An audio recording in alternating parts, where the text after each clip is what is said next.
Om Sthapakaya cha dharmasya sarva dharma swarupine avatara varishtaya Ramakrishnaya te namaha.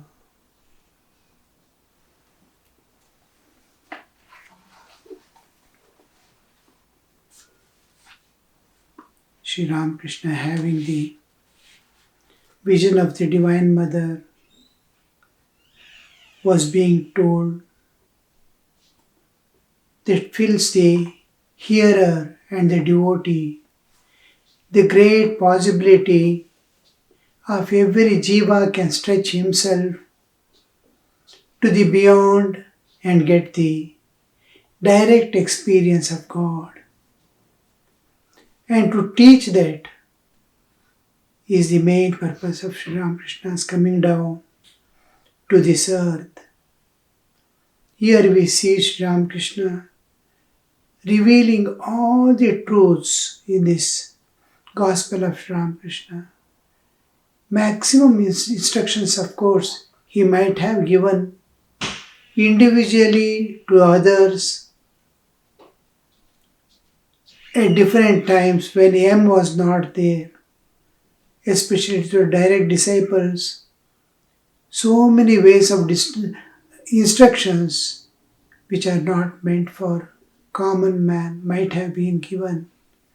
M used to come only once in a week on holidays, and that is what Sri Ramakrishna has given to the world for all people to follow. This portion of Sri Ramakrishna is getting vision of Divine Mother in various forms, personal aspects we see. It is a great, wonderful thing that we can aspire for, and it is meant for all of us. Strive, my children, attain God and be free. How long will you be in the prison house of this nature? How many lives will you spend running after the small possessions and enjoyments of this world? There is ocean of bliss beyond. For a drop of worldly enjoyments you are running, ocean of bliss is there, ocean of peace is there. Attain it. So, this is one of the important instructions, though it doesn't look like instruction, his own narration of his past.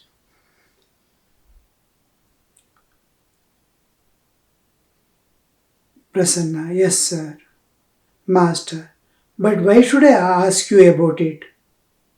There is someone within me who does all these things through me. After the vision of Divine Mother, he gets a doubt, and he has been asked by the Divine Mother, don't worry, let the people say anything. You be in Bhavamukha.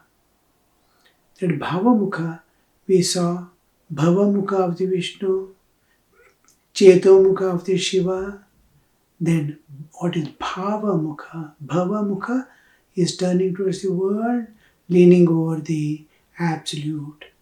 Chetomukha is leaning on the world and looking at the Absolute.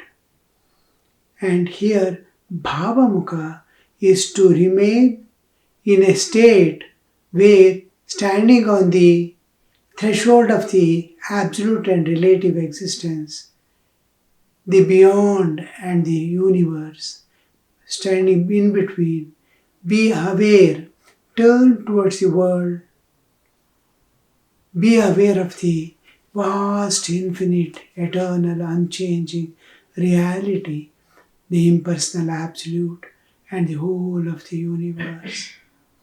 I am there as the impersonal God. I am in front of you as the personal God. I have no limitations. Both aspects Mother wants to be aware at all times. That's what we, in our Ramakrishna tradition, we adopt this pure Advaitic concept, and then standing on that platform of the Advaitic, we develop the love of God. The love of God, two aspects, the personal aspect of God, the impersonal absolute behind. So our existence also, there is bodily existence, behind is the infinite eternal existence of our own, the Atmic existence.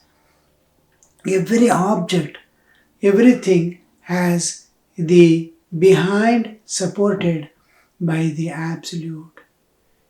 Mother is asking him regarding the form. All this you see, God is beyond existence and non-existence, beyond being and the non-being. When he hears from Haladari, he goes to mother and asks, then mother says, being Bhava Mukha.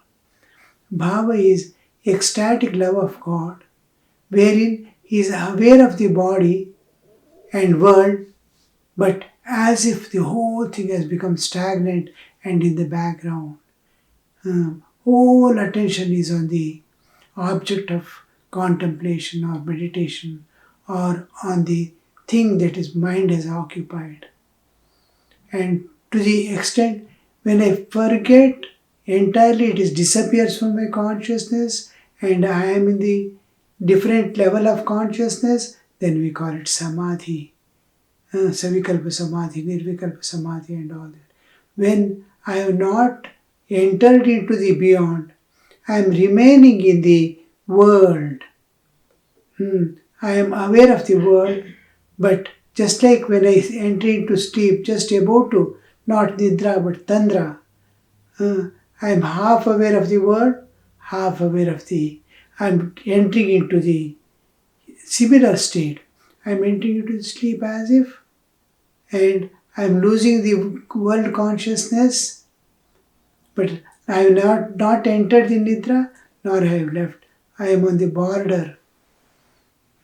Experience the waking state and dreaming state. Anybody making sound, I immediately turn this way. In no sound, I go ahead in their sleep. So something like that, between the absolute and relative. Be aware of the absolute also and the whole of relative existence, my personal aspect and impersonal aspect of. When Holy Mother, Divine Mother, we conceive in any form, in any aspect, when I am leaning on the absolute and aware of the absolute, all this worldly play becomes stagnant. All the other three layers of our existence, the Jagra, Swapna, Sushupti, all remain as if stagnant. My whole attention moves towards the Divine Mother, and there I see, because of the background, I see the reality being expressed there because world is there, duality is there. The duality's whole thing is shifted between God and but he is still in the realm of Prakriti, but not attached to the Prakriti. So this state we call Bhavamukha. Mother wanted him to be in Bhavamukha. So, do those remain in Bhavamukha. Divine Mother appeared to me in the form of Rati's mother and said, do thou remain in Bhavamukha. I repeated this to Haldari. I shall follow, coming to the last sentence of the paragraph, I shall remain in bhava unless I receive revelation from heaven or have a direct experience to the contrary. I shall follow the path of love. What do you say? He's asking Ramakrishna. Ramakrishna, yes sir, master. But why should I ask you about it? There is someone within me who does all these things through me. At times I used to remain in a mood of godhood and would enjoy no peace of mind unless I were being worshipped. See, he's asking him, what do you say? But next moment he's asking, but why should I ask you about it? Because suppose he says no or yes, it doesn't matter. He is what he is. Something from inside. It's a... why did he say then, what do you say? It is to draw the whole attention to what he has told and what is he going to say. And then next, yes sir, master, but why should I ask you about it? There is someone within me who does all these things through me. He refers to, because what he is telling me, one is within me and making me through me, working through me. This body-mind complex is given to mother and mother is operating it. Why should I ask you? Because it has been occupied by someone. If he says no also I cannot do anything. If he says yes also I cannot do anything. She is getting it done, so I do. Someone is within me and the one who is asking, what do you say? Is that Bhakta. He is expressing everything, Bhakta, and is asking, am I doing right? Yes, sir. Then he sees, even telling these things, somebody is making tell. All that he does, plays, he has placed someone else in charge of this body-mind complex, and that person, the Divine Mother, is working through this body. But why should I ask you about it? There is someone within who does all these things through me. Through me, I am just an instrument. At times I used to remain in a mood of godhood and would enjoy no peace of mind unless I were being worshipped. Because it is like a temple, body is like a temple. The inner awareness is the Lord of the universe. Inner awareness, God is placed inside, mother is dancing and playing, she is working in and through this body, and he is feeling himself absent there.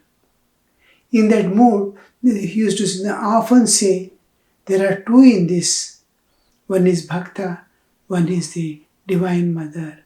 A devotee and the Divine Mother. Two are there in me. Sometimes I miss myself and see only Divine Mother is inside. Sometimes I forget the Divine Mother playing within and I become predominant.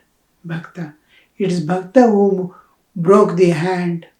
It is Bhakta who got the pain. But there is the Divine Mother also.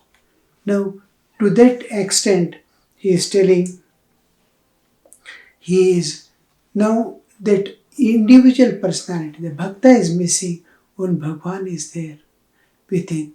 When the Divine Mother alone is, he sees, occupying the whole body and he is absent, he feels himself Godhood. And somebody has to worship him, and otherwise he will become restless. Oh, I am here in this body and are you not worshipping me? Like that. God is so much concerned about the devotee. The fear of God, that the whole attention must be put near me He is just a fear in God that he may go towards the world. Guru also always will be constantly struggling to see that the devotee doesn't deviate from the path of righteousness. Do not deviate from the path to God.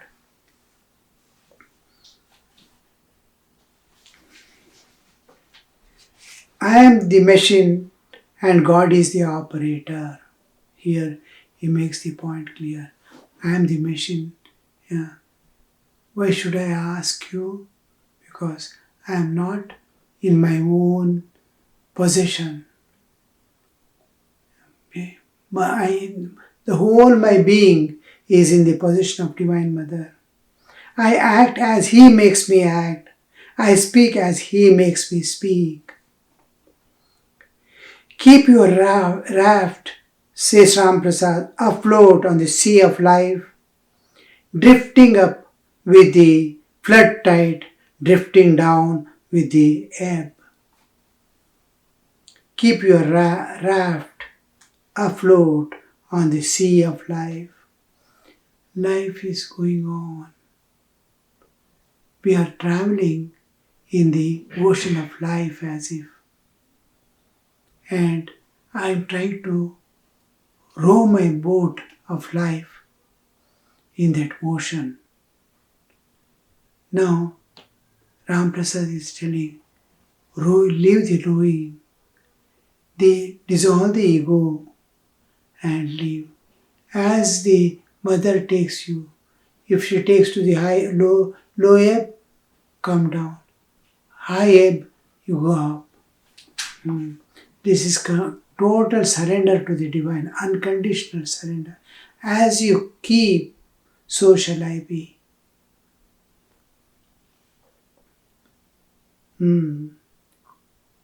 Ramprasad.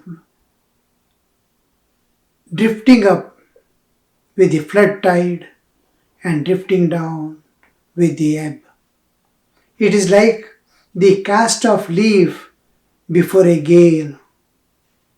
Sometimes it is blown to a good place, sometimes into a gutter, according to the direction of the wind.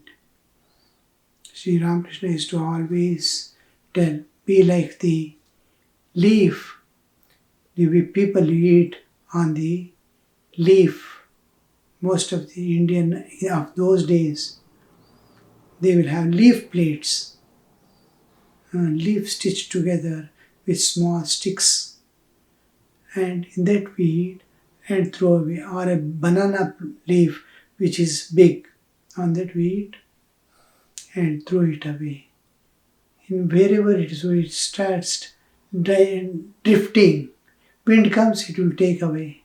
It's a leaf of dry leaf, and then it is blown away. Sometimes it goes to the mountain tops also, sometimes to the lowest gutter also.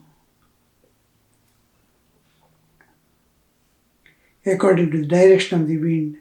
As the weaver said in the story, the robbery was committed by the will of Rama. I was arrested by the police by will of Rama, and again by the will of Rama I was set free.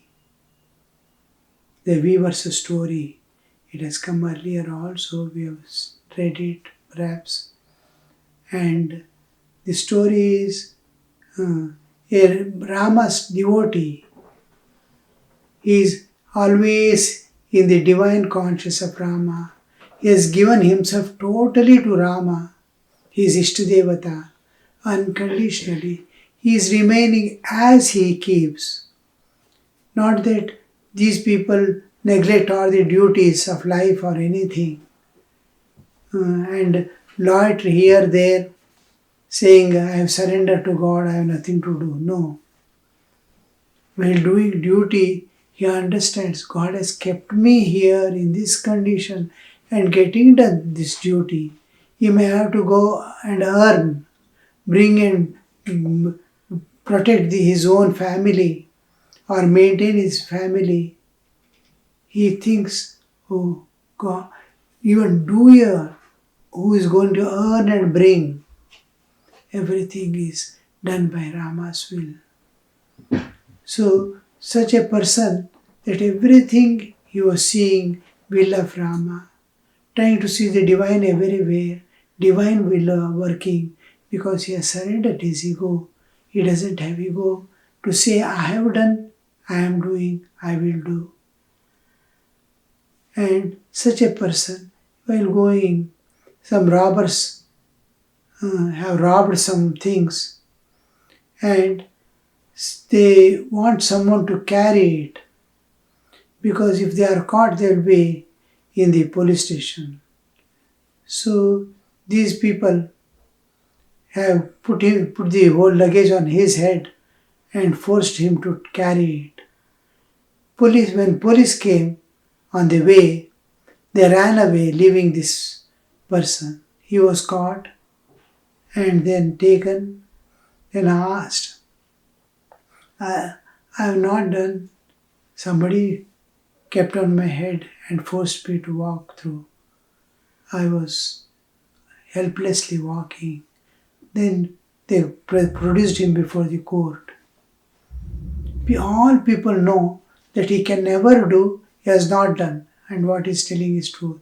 Yet he had to go and stand before the court. When he asked, seeing him, all people telling that he is to be released, he is innocent. They released him also. The judge was quite a man of understanding and left him.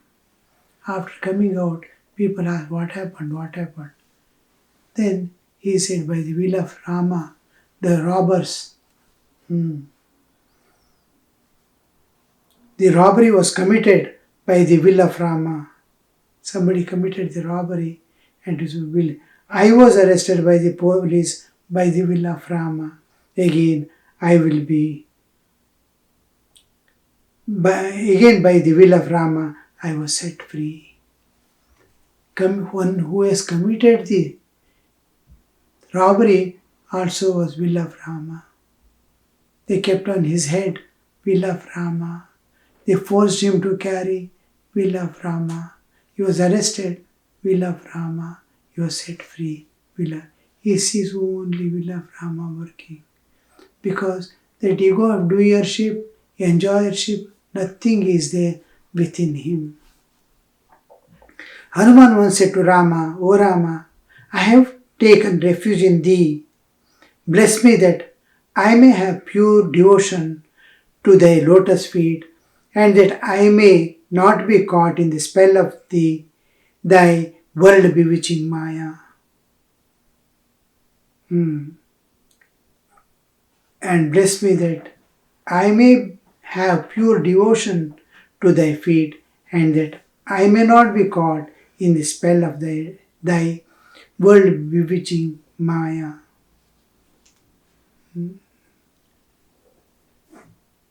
Hanuman is telling the world is being captured. So all beings are running after enjoyments and possessions. Lust and lucre is being driven. He is understanding, but he is assigning it to the will of the divine. Your bewitching Maya, world bewitching Maya, your world bewitching Maya, all are deluded in your world. May I not be deluded in it. May I have the pure love at your feet.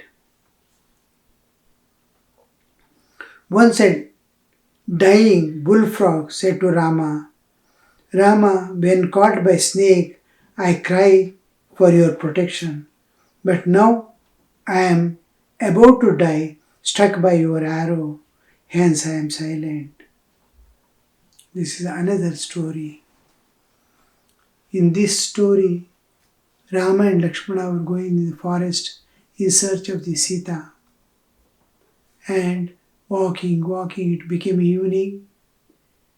Rama and Lakshmana, it's evening time, they have to do the Sandhya, and they are walking towards the river to do the Sandhya. They took bath, sat in a corner and started doing. Before they entered into the water to take bath, they were coming down on the sandbank. They cannot keep the Dhanusha on the ground. They don't keep the Ayudha, usually musical instruments, books and weapons we don't keep on the ground. The Ayudha will not be kept on the ground. So Rama pushed one arrow to the ground, through the ground. And the usual way is to hang the bow on that arrow. And the container of the bows also, arrows also. The moment he hit, he is about to come out, he sees blood coming out of the sand. He calls Lakshmana, see, blood is coming to see what is there. Lakshmana slowly lifts the arrow, opens the earth. In the sand where Rama has hit, there was a frog. And that frog was struggling. It was bleeding. Rama's arrow has hit it. Rama takes it in the hand and says, "Oh, if I had gone, you would have died. You did not croak, you did not make any sound also. Silently you remained inside. What is this?" Then frog says, "Anybody harming me, even if a snake catches me, I call you for protection. But when you yourself have put the arrow, whom shall I call?" So the doership and enjoyership, how they shift it to the divine and accept the divine will without any question, total acceptance.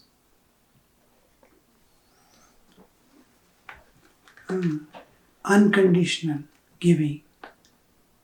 Nothing of mine when I give myself entirely, unconditionally forever, never to take back, never to expect anything, but giving for giving's sake. I am yours forever. The past, the present, future, everything is surrendered. No kind of relationship or anything, no expectations. He is my sarvasva, whatever I am, I want, I seek, or it's a Rama alone. I am his, I have given myself unconditionally. It is his property. In whatever way he has to keep, where he has to keep, how he has to keep, it is his. I have nothing to question. Even in Zen Buddhism, when a disciple goes to Guru, he has to give himself unconditionally. Whatever Guru says, he has to just obey. And 100%, there is no question, there is no doubt, there is no thinking. Just over, given. Now suppose Guru asks him to stand there, he goes on standing till the body dries up and falls off. He cannot ask, why should I stand here? Even if that doesn't think also, why should I stand here? Can I avoid this? Nothing. It is given forever. Om Shanti Shanti Shanti Hari Om Tat Sat Shri Ramakrishna Arpanamastu.